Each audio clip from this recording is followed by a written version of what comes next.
За нэр дэвшигчээс нэг зүйлийг бас асууя гэж бодож байна. За прокурорын байгууллагуудын хэргийн архив хэр зэрэг цахимдсан байдаг вэ?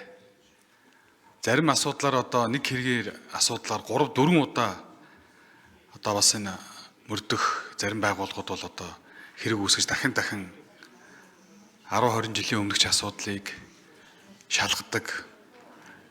За энэ одоо эргээд өөрөө бас тодорхой архив материал юм байдаг бол энэ хэргийг хүлээж авах, хянах, за хэрэг нээх энэ одоо үйл ажиллагаануудад дата баз дээр одоо хэр зэрэг анализ хийдэг, прокурорын байгууллагууд энэ тал дээр одоо хэр зэрэг бэхжсэн байдгийг.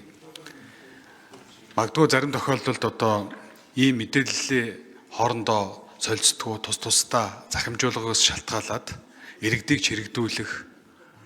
За тэгээ мөн одоо тодорхой хэрэгтэй холбогдуулан шалгадаж байгаа, ингэж байгаа гэдэг нь бол эргээд одоо бас нийгэмд тухайн хүний нэр хүнд за мөн ажил төрөлтөд тухайн байгууллага гэдэг олон хүмүүс бас хохирох тохиолдол байдаг. Тэгээ энэ тал дээр одоо бас тодруулж асууя гэж бодож байна.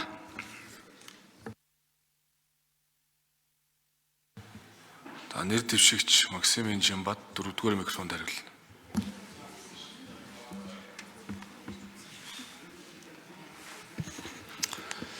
За гишүүний асуултанд хариулъя. Прокурорын байгууллага 2022 онд анх удаага дунд хугацааны бодлогын баримт бичиг болох стратеги төлөвлөгөөг 26 он хүртэл хэрэгжүүлэхээр анх удаа одоо баталсан. За энэ стратеги төлөвлөгөөнд бол 5 зорилт тавигдсны нэг нь бол захимжуулалтын асуудал орсоо. Захимжуулах асуудал бол прокурорын байгууллагын энэ тэргүүний нэг асуудал. Ялангуяа энэ дээр эрүүгийн хэргийг захимжуулах асуудал нэлээд одоо бодлогын шинжилгээ арга хэмжээг авч хэрэгжүүлж байна. За зөрчлийн бүртгэл мэдээллийн нэгдсэн сан бол 2023 оноос эхлээд 200 дотоод хэргийн яамны одоо захиалгаар тодорхой одоо төсөл хөтөлбөр хэрэгжээд 2026 оноос эхлээд зөрчлийн шийдвэрлэх ажиллагаа бол захимаар одоо явагдахаар юм болсон. За эрүүгийн хэргийг бол захимжуулах асуудал бид одоо бас судалгааны төвшөнд, бодлогын төвшөнд гадны одоо улс орнуудын байгууллагуудтай за хамтарч турших судлах за энэ чиглэлээр 26 оноос эхэлж тодорхой ажил арга хэмжээ авахаар бол төлөвлөө ажиллаж байна.